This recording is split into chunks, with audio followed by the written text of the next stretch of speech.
dafa heurter ñu bari fonctionnaires yu bari au ministère nga xam ne ñoom dañoo fekkee tout le débat toutes les procédures de l'adoption du code de la presse ñoom ñu xam texte yi xam li nga xam ne moom mooy l'actif et le passif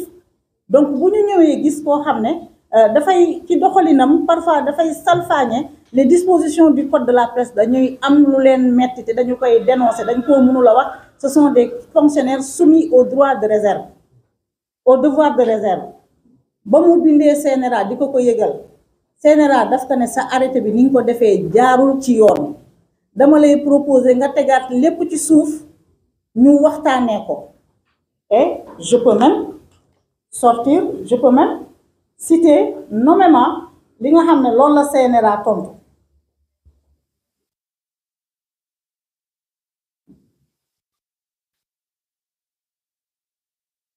CNRA daf ko ne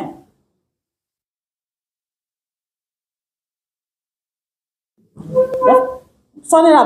ba ko ministre ba interpellé ci arrêté ba daf ko ne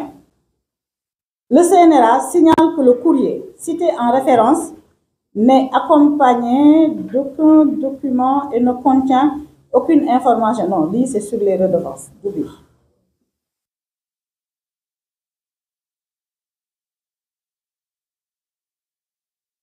Voilà. ba mu bindee ministère dafa bind CNRA di ko laaj mu désigner un membre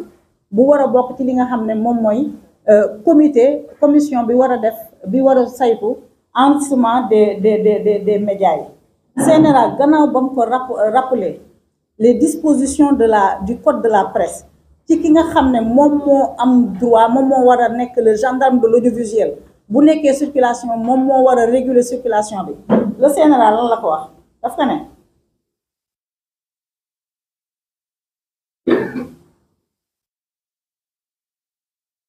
ba mu ko rappeler les dispositions du code de la presse daf ko ne daf koy recommander au ministère de la communication mu rapporter l'arrêté numéro 02 44 62 du 1er octobre 2024 portant création et fixant l'organisation et le fonctionnement de la commission d'examen et de validation de la déclaration des entreprises de presse du Sénégal ou de le reprendre ou de surseoir tout simplement à son application. Parce que l'arrêté viole de nombreuses dispositions du code de la presse. Et maintenant citer rapidement quelques dispositions dont l'article 135 biné aucun requérant ne peut émettre avant la notification de la décision d'adjudication de la licence et la signature de la convention avec l'organe de régulation. Maanaam amul benn télévision bu mën a émettre te CNRA joxu la cutus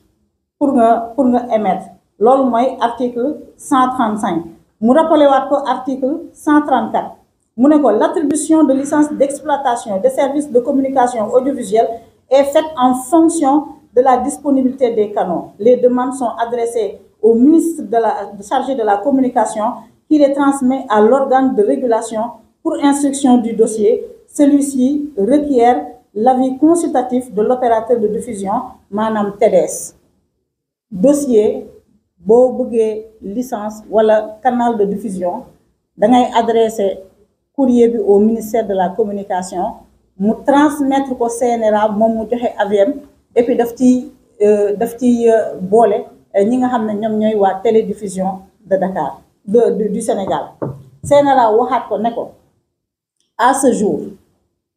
bépp télévision boo xam ne dafa am une convention avec l'organe de régulation ministère de la communication daf ko war a fournir d'office une autorisation parce qu'il faut dire qu'il y a beaucoup de télévisions elles ont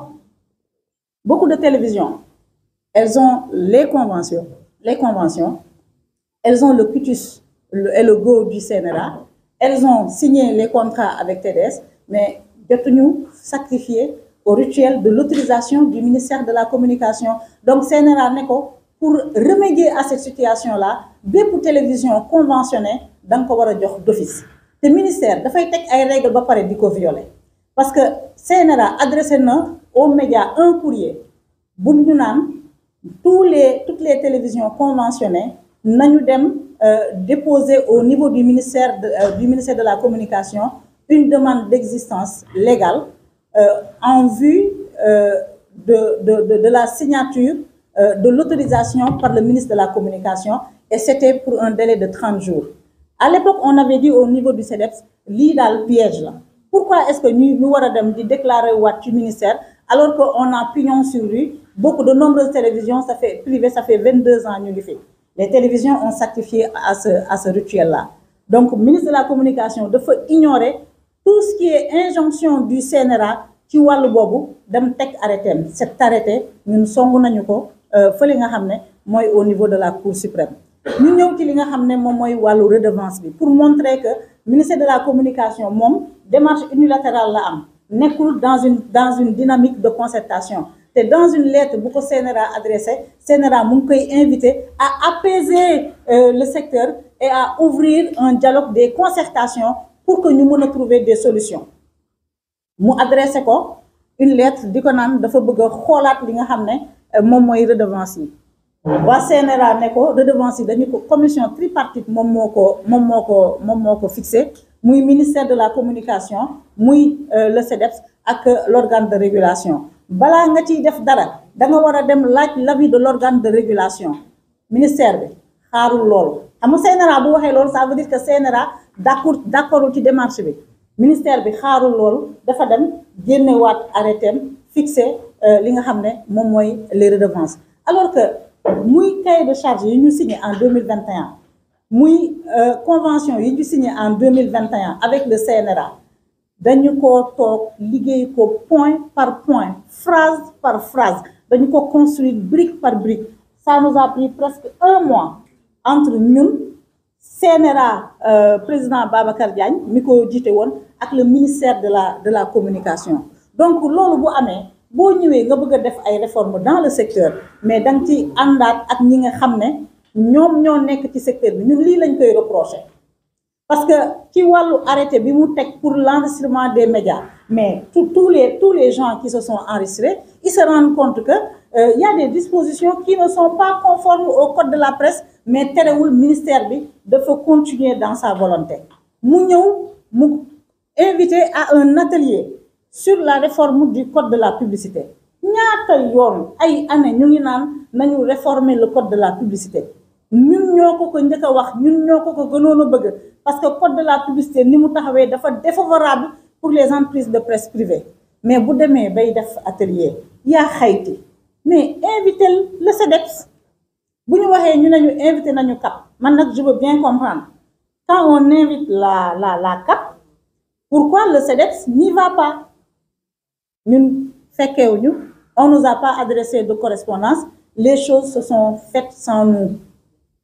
dafa am maxime bu ne. Tout ce qui se fait sans moi se fait contre moi. Parce que ñun ñoo moom secteur des médias bu amee bépp décision buñ ci war a jël dañ ci war a concerté wu ak ñun même bu fekkee ne on reconnaît du point de vue de la loi que le dernier mot revient au ministre de la communication. Et le ministère de la communication mu ngi continuer dans cette dynamique de démarche unilatérale et sectaire di continuer ay activités mu laisser en marge ñi nga xam ne ñoom ñooy les professionnels des médias lii moo ñu boole ak moom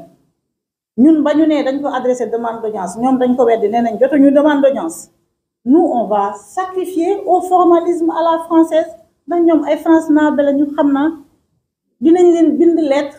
dinañ ko bind lettre ne ko dañoo bëgg a waxtaan ak yow bu ñu tontoo daañu dem waxtaan ak moom ci njëkk ak teraanga xamal que li nga xam ne moom moo ñu metti ci façon bi mu gérer secteur am bu ñu tontuwul s'il n'y a pas de suite aussi on en informera ñi nga xam ne ñoom ñooy kilifa nguur gi ñu xam ne ñun kat li nga xam ne moom mooy suñu cër def nañu ko ndax ministère bi mënul fekk le code de la presse mu réguler le secteur moom mu ñëw ci taxawaayam ak ci ay jëfam bëgg a déréguler le secteur te ñoom bu ñu demee ci kilifa yi dañ leen di présenter la situation autrement bu ñu demee ci kilifa yi dañ naan non ñoom dañ leen wax ñu enregistré wu ñu bañ bëgguñu respecter le règlement ils veulent continuer à piétiner li nga xam ne moom mooy les textes loolu amul ñun ñoo gën a bëgg a respecter règlement bu ñu woowee ci respecter règlement dañu ciy ànd ak moom waaye ñoom j'ai l'impression que ñoom dañoo ñëw avec un biais genre nu mu tudd les conquérants venus de l'Occident ñëw war ñoo defal une mission civilisatrice dans le secteur de l'audiovisuel man c'est l'impression qu'il me donne parfois di jaay Zoro non mais c'est vrai c'est l'impression qu'il me donne parfois yow xamul yéen miinu leen xam nga nit sax mën nañu jël Mamadou Bakar bi ñu nommé ko ministre des forces armées il a juste besoin d'un temps d'apprentissage mu commencé xam nan la ñuy toojee commencé xam ràññee grade yi kan mooy général de brigade kan mooy général d'armée mais ñàkk a xam secteur terewul nga mën a doxal secteur boobule mais yéen boo leen ñëwee pour la plupart vous ne connaissez pas le secteur des médias yéen a ngi woon dëkku Macron xamu leen secteur des médias boo leen ñëwee mais def leen concertation woo leen nit ñi ubbeeku leen ci nit ñi c'est la première fois je le disais la dernière fois fii le rituel mooy ministre de la communication bu ñëw jël service da ngay gis mu woo médias yi def tournée waxtaan ak ñoom wala mu def déjeuner de presse invité ñi nga xam ne ñoom ñooy les acteurs de la presse tous les démembrements nag ñu toog sekk waxtaan saafonte fii boo soxlawaan ministre de la communication sax c'est un simple coup de fil à son secrétariat ou à son DC ou bien bu nekkee guerrier la mu nekk mu issu de l'école anglo-saxonne da nga koy Mamadou da koy bind ne ko ñun kat dañ laa bëgg a gis mënuñu ñëw leen tel jour mais ministère bi dafa ñëw teg ay barrières du ñun ñoo bañ a nekk ci règle et d'ailleurs kenn fii personne n'est dans l'illégalité nit mënul taxawal entreprise mu am des centaines de travailleurs nit ki di liggéey amuloo dara roo ko reproché nga ñëw nga ne ko nekkuloo ci yoon léegi bu amee ay conformité yoo xam ne dañu koy laajte mais woowal nit ñi ku ci nekk nga adressé ko courrier comme ni ko Babacar Diagne daan defee yéen kat manqué la ngeen lii ak lii ak lii ñun bañee signé convention yi Babacar Diagne daf ñu def lettre de rappel ñuy dëgër bopp parce que on n'était pas d'accord sur certaines dispositions mu def ñu lettre de mise en demeure ils ont appelé personnellement insisté pour que ñu signé convention yi et Dieu sait que heureusement qu'on a signé les conventions parce que à l'époque quand Babacar Diagne agissait il y avait quelque part de l'incompréhension parce que façon bi ñu doon bindee cahier de charge yi ak convention yi dañoo amoon l'impression à l'époque que le gouvernement de l'époque dañoo bëggoon jaar ci certaines dispositions pour s'en prendre à certains médias par exemple amoon na disposition boo xam ne dañ doon wax ne nu mu tudd la diffusion du discours à la nation du président de la République elle est obligatoire ñu ne ko non elle n'est pas obligatoire c'est un rituel républicain